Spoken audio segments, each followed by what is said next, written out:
So we're jumping in, making our way through the Tactica checklist of light mechs, medium mechs, heavy mechs, assault mechs in the 3028 flavored technical manual. We're looking at how these mechs stack up and looking at the narrative from this perspective.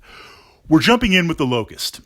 And the Locust is an interesting machine because it's very humble. In the narrative, lots and lots of Locusts were produced, continue to be produced, and a mech is a mech. In the introductory box set, Game of Armored Combat, you've got a Locust, and one could say there are a lot of things to learn tactically in piloting a Locust. But this is a mech that you probably want to get out of and trade up pretty fast with how it operates. There are a number of variants that change it, and one could say make it better, but we're going to look at the alpha. We're going to look at the standard variant, the standard configuration. We begin with the medium laser, and this is kind of stock for light mechs. Your primary weapon that you're going to lead with is a medium laser. You usually have one, so it is hit or miss. I'm not going to count on it hitting all the time because the idea of a light mech is to stay at range and to keep moving. But for the battle value and the buy-in and the speed, it's got a little bit of bite. And on a side note, the medium laser is one of the best weapons in the game when you take into account range versus heat versus damage versus C-bill and buy-in with no ammo. That's a start. So we see that medium laser on the Locust works well. We've got two machine guns. Now, I understand the tonnage and I understand the limitations on a light mech, but with the machine gun, now what this means as a secondary weapon, in order to utilize them, you're going to have to get really close. And if you find yourself that close, you're cutting down on the range to keep you safe. So you can only rely on speed. With light mechs, we don't have much armor. We want to do our best never to get hit. And we do that with a combination of stacking hexes for speed and movement, usually running, minimal turns possible. We're trying to move in a straight line, stack those hexes. And we're looking at trying to stay at medium to long range. The machine guns are going to want to get close. So what that means is I better have a reason if I'm going to be shooting those machine guns off in terms of positioning.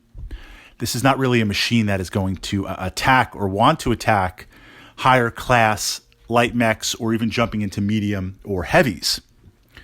What it is interesting is to flush out infantry, flush out light tanks, something where I can run full speed, stack those modifiers to protect me, and then hit that infantry stand with those machine guns and flush them out, rather than having to pull off other machines, rather than having to pull off tanks. What we see where the Locust has a lot of value, sometimes in City Fight, City Tech, is my mediums and heavies and assaults. Not that I ever want to get hit, but if I'm walking through a nest of infantry, I'll take those hits, I'll move past. If I have vehicles trying to move through that infantry nest, where we have 3 or 4 buildings on each side with infantry stands in each one, I really don't want to send my vehicles through that because I'm going to get chewed up with motive hits, and worst case scenario, if I get immobilized, that's a major problem. If I send in the Locust, it doesn't have the armor to get hit with that, but I can send it in full speed and have a relatively decent amount of safety, at least for one type of pass.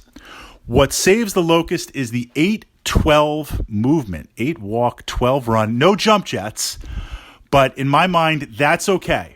That's okay. I like my mechs. If I don't have jump jets, light mechs, because they're for survivability also, and they are tremendously survivable, light mechs that have that, then at least I can throw up that straight line of moving 12 or moving 10, with a turn or two here. You tend to, with the light mechs, when you have to turn, especially if it's a bank turn, expending those movement points, it cuts down. 12 running means I can still make 1 or 2 turns and still stack up at least 10 on the dice modifier. So an interesting machine. But like all light mechs, you can't have everything because you're limited by tonnage. There are some concessions or there are some things to keep in mind.